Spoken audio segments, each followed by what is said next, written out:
Perkenalkan, nama saya Trisa Ayu Fediati dari Pendidikan Bahasa dan Sastra Indonesia, Fakultas Keguruan dan Ilmu Pendidikan Universitas Islam Majapahit. Di sini saya akan menjelaskan tentang analisis wacana dalam bidang analisis wacana. Yang pertama, apa sih wacana itu? Nah, di sini saya akan menjelaskan terlebih dahulu apa yang dimaksud dengan wacana. Wacana merupakan bahasa yang ditata menurut pola-pola yang berbeda dan diikuti oleh ujaran para pengguna bahasa ketika dalam domain-domain kehidupan sosial, misalnya domain wacana medis dan politik. Terdapat 3 pendekatan berbeda yang diperkenalkan pada analisis wacana konstruksionis sosial, yaitu teori wacana Ernesto Laux dan Chen Halmov, analisis wacana kritis, dan psikologi kewacanaan. Ketiga pendekatan itu memiliki titik awal yang sama, yakni cara-cara dalam membahasanya tidak secara netral mencerminkan dunia, identitas, dan hubungan-hubungan sosial. Namun, ketiga pendekatan tersebut memainkan peran aktif dalam menciptakan dunia, identitas, dan hubungan-hubungan sosial. Selanjutnya yaitu analisis wacana mencakup paket lengkap. Apa saja sih paket lengkap tersebut? Nah, di sini juga akan dijelaskan. Analisis wacana itu dapat diterapkan pada semua bidang penelitian, namun tidak dapat dipakau dengan menggunakan semua jenis kerangka teoritis. Analisis wacana juga tidak dapat digunakan sebagai metode analisis yang terlepas dari fondasi metodologis dan teoritisnya. Pendekatan-pendekatan pada analisis wacana bukan sekedar metode untuk analisis data, namun juga suatu keutuhan teoritis dan metodologis. Jadi, hal ini dapat dikatakan sebagai suatu paket lengkap. Paket ini berisi premis filosofis, yaitu ontologis dan epistemologis, peran bahasa dalam konstruksi sosial dunia, model-model teoritis, pedoman-pedoman metodologis, cara mendekati suatu domain penelitian, dan teknik-teknik khusus untuk melaksanakan analisis. Nah, sebagai seorang peneliti harus memahami betul tentang apa itu premis-premis filsafat dasar agar bisa menggunakan analisis wacana sebagai metode kajian empirisnya. Nah, ini adalah premis-premis utamanya. Terdapat 3 pendekatan yang telah ditetapkan dan untuk itu dibahas secara khusus di sini. Semuanya didasarkan pada konstruksionisme sosial. Konstruksionisme sosial merupakan istilah pokok yang memayungi sederet teori baru budaya dan masyarakat. Dalam karya Burr tahun 1995 mengemukakan daftar 4 premis yang sama-sama dimiliki oleh semua pendekatan konstruksionis yang dibangun berdasarkan uraian yang dikemukakan Bergen tahun 1985. Premis-premis tersebut sebagai berikut. Premis-premis tersebut dibagi menjadi 4. Yang pertama yaitu pendekatan kritis pada pengetahuan yang dianggap lumrah, apa adanya. Nah, pengetahuan kita tentang dunia ini hendaknya tidak diperlakukan sebagai kebenaran objektif. Realitas hanya bisa kita akses melalui kategori-kategori.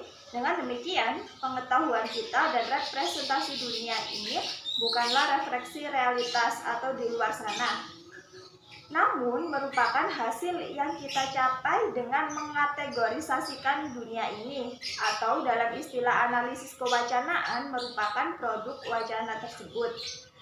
Yang kedua yaitu kekhususan kultural dan historis. Pada dasarnya, kita merupakan manusia kultural dan historis, dan pandangan terhadap dan pengetahuan kita tentang dunia ini merupakan produk pertukaran berdasarkan situasi secara historis dengan orang-orang banyak. Yang ketiga yaitu tentang Hubungan antara pengetahuan dan proses sosial. Nah, cara kita dalam memahami dunia ini diciptakan dan dipertahankan oleh proses sosial.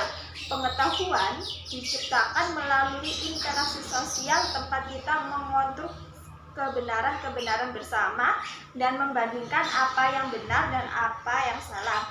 Yang keempat yaitu hubungan antara pengetahuan dan tindakan sosial.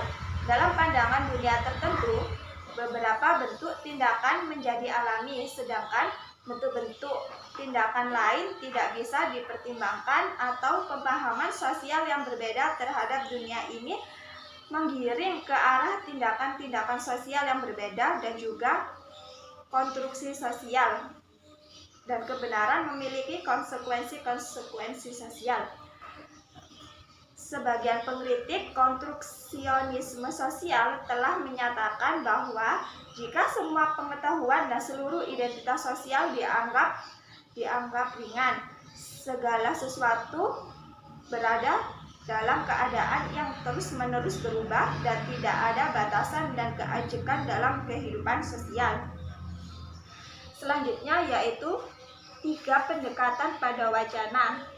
Nah, di sini teori wacana Ernesto Laux dan Chantal Mouffe itu digabung ya pengertiannya. Terus yang ketiga yaitu analisis wacana kritis.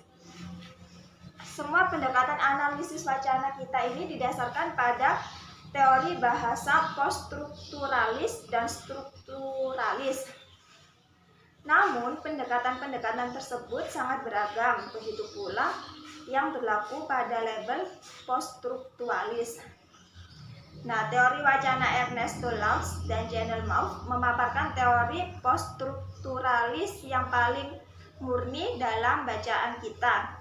Teori ini titik pangkalnya dari gagasan poststrukturalis yang menyatakan bahwa teori mengonstruk makna dalam dunia sosial, dan karena secara mendasar bahasa itu tidak stabil, makna tidak pernah bisa tetap secara permanen. Yang kedua yaitu analisis wacana kritis. Fokus pembahasan khusus pada pendekatan Norman Fairlock juga menekankan peran aktif wacana dalam mengonstruk dunia sosial. Akan tetapi berlawanan dengan pendapat Laux dan Mouffe, Fairlock menyatakan bahwa wacana hanyalah merupakan salah satu di antara banyak aspek praktik sosial.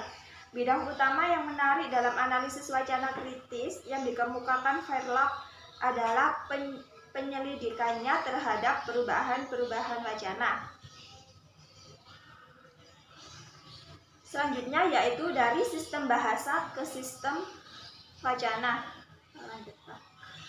Pendekatan pada analisis wacana mengambil titik awal dari pernyataan filsafat poststrukturalis dan strukturalis, sehingga akses kita kepada realitas selalu melalui bahasa. Dengan menggunakan bahasa, kita bisa menciptakan representasi-representasi realitas yang tidak pernah sekedar refleksi dari realitas yang ada sebelumnya, tetapi mampu memberikan kontribusi pada pengonstruksian realitas.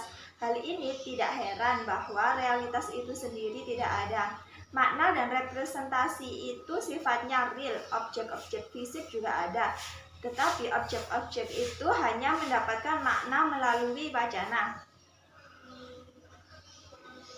Selanjutnya yaitu genealogi dan arkeologi Foucault. Secara tradisional, karya Foucault terbagi atas fase arkeologi awal dan fase genealogi akhir. Foucault mendefinisikan wacana sebagai sekelompok pernyataan milik formasi kewacanaan yang sama. Fairlock mengembangkan teori kekuasaan atau pengetahuan. Foucault menyatakan premis konstruksionis sosial umum yang menyatakan bahwa pengetahuan bukanlah sekedar refleksi atau realitas, Kebenaran merupakan konstruksi kewacanaan dan rezim pengetahuan yang berbeda menentukan apa yang benar dan apa yang salah. Kekuasaan di sini menciptakan kondisi yang memungkinkan terciptanya kehidupan sosial itu. Nah, di sini fase arkeologi Verkov atau kebenaran dipahami sebagai sistem prosedur-prosedur untuk memproduksian, pengaturan, dan pendifusian kalimat-kalimat. Verkov membuat hubungan antara kebenaran dan kekuasaan dengan menyatakan bahwa kebenaran disematkan dalam dan dihasilkan oleh sistem kekuasaan. Hal ini dikarenakan kebenaran itu tidak bisa dicapai dan akan sia-sia bila menanyakan apakah sesuatu itu benar atau salah. Selanjutnya yaitu subjek. Verkov menyatakan bahwa wacana bukanlah pengejawatahan yang indah dan agung pemikiran, pengetahuan, penuturan subjek. Menurut Verkov, subjek itu tidak terpusat.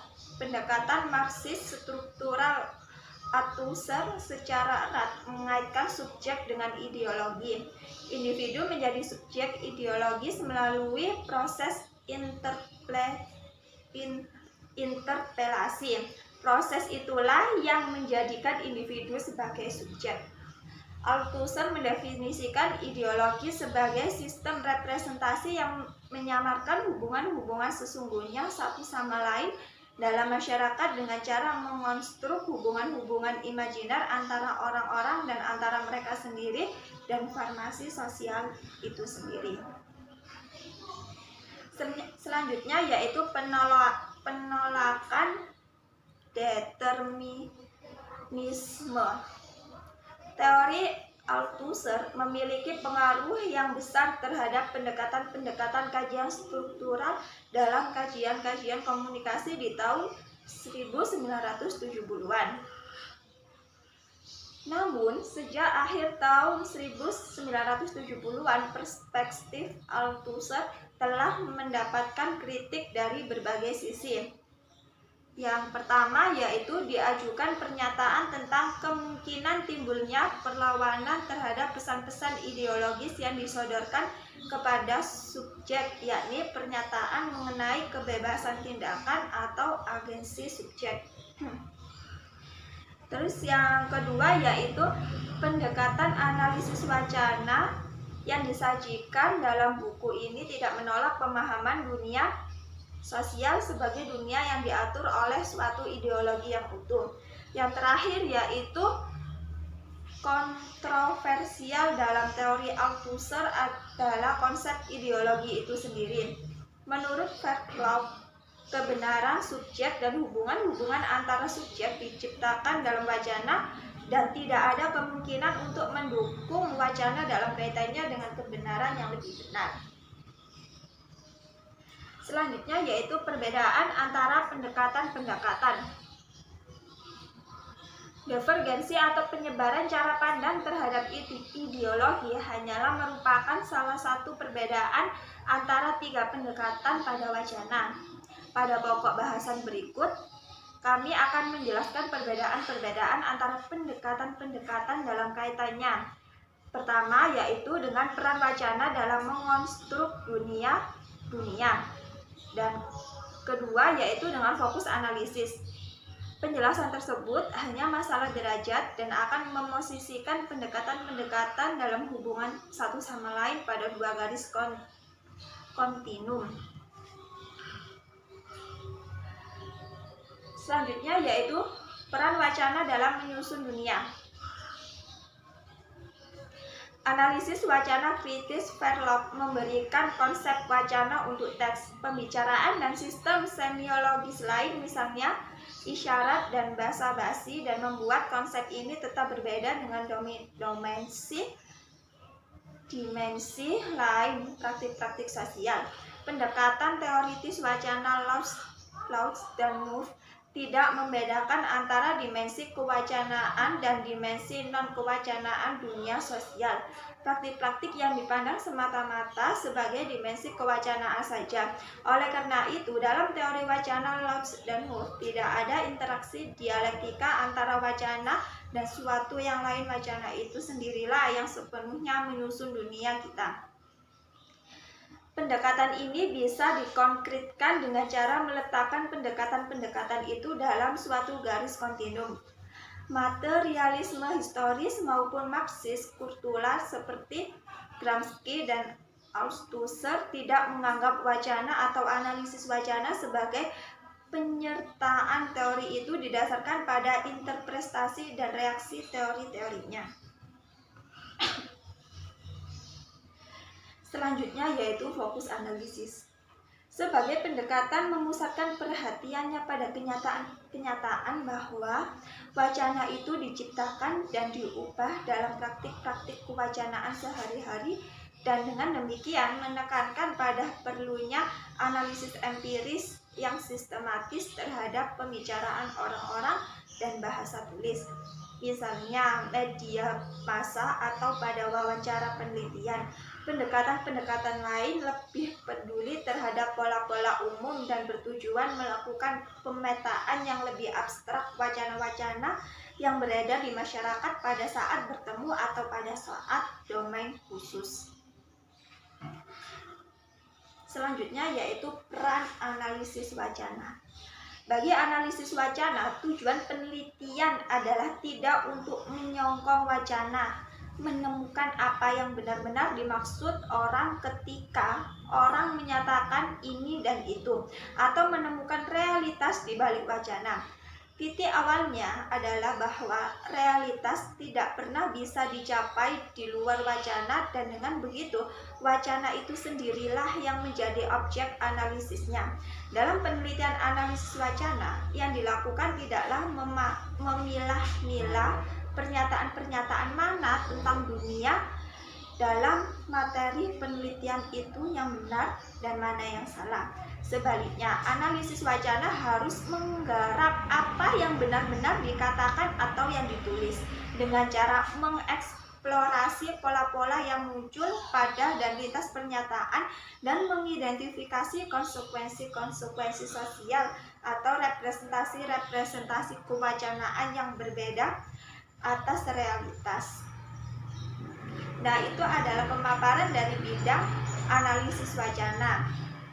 Kurang lebihnya atau materi yang saya sampaikan kurang berkenan mohon dimaklumi dan mohon maaf. Sekian penjelasan dari saya. Wassalamualaikum warahmatullahi wabarakatuh.